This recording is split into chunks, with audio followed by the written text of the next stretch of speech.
The big, beautiful bill is up for vote in the House today.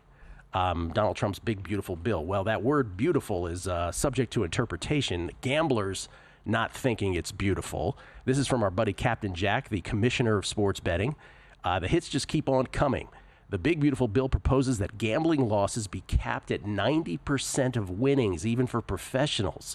If you file the way the IRS intends, you declare gross winnings and deduct losses. This means even losing gamblers would owe money on their gambling.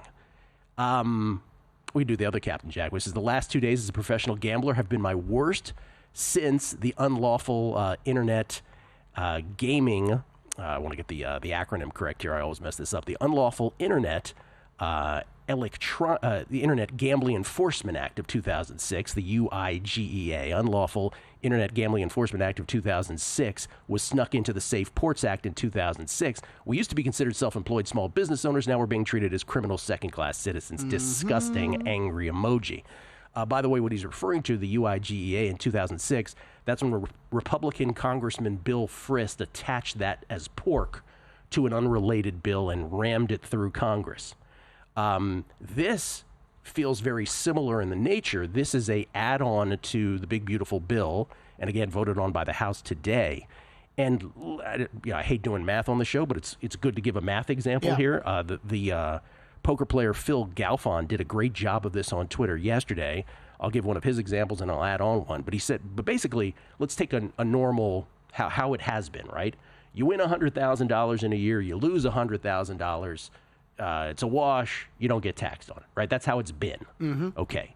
With this 90% provision, if you win, and this will start in 2026, if you win $100,000 and you lose $100,000, you can only deduct 90% on those losses, right?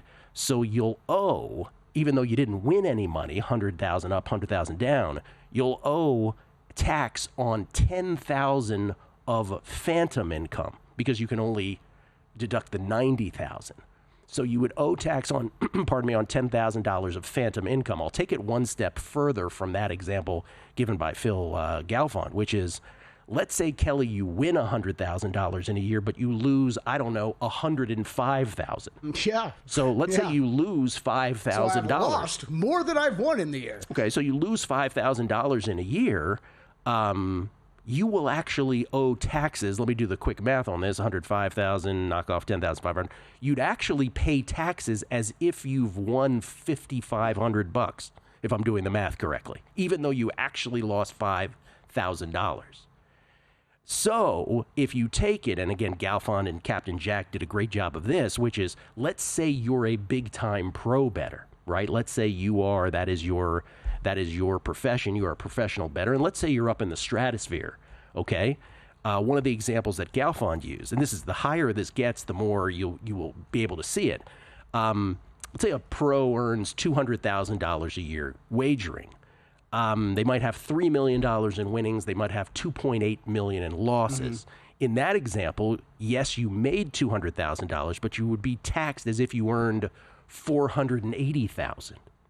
Take it one step further, the higher it gets, as I said, the more stark it becomes. Let's say you have $5.2 million in winnings. This is an example that Galfond gave, but you lost $5 million. So you netted $200,000 that way. You won 5.2, you lost $5 million. Instead of getting taxed on your $200,000 earn, you would get taxed, once again, 90% of the $5 million of your losses is $4.5 million. You'd get taxed as if you earned $700,000, right? Because it would be because that's the math on that. Instead of being able to deduct the entire $500,000, you didn't win $200,000 by the tax code that is suggested here. You would have won a phantom additional $500K. So you see, for a professional sports bettor, this becomes a non-starter. The math just doesn't work. And so, while it is called the big, beautiful bill, it is not beautiful to bettors. And then you hear sort of we don't know who attached this as pork. One can only speculate. What's the name of Mitch and Pauly show? Follow the Money.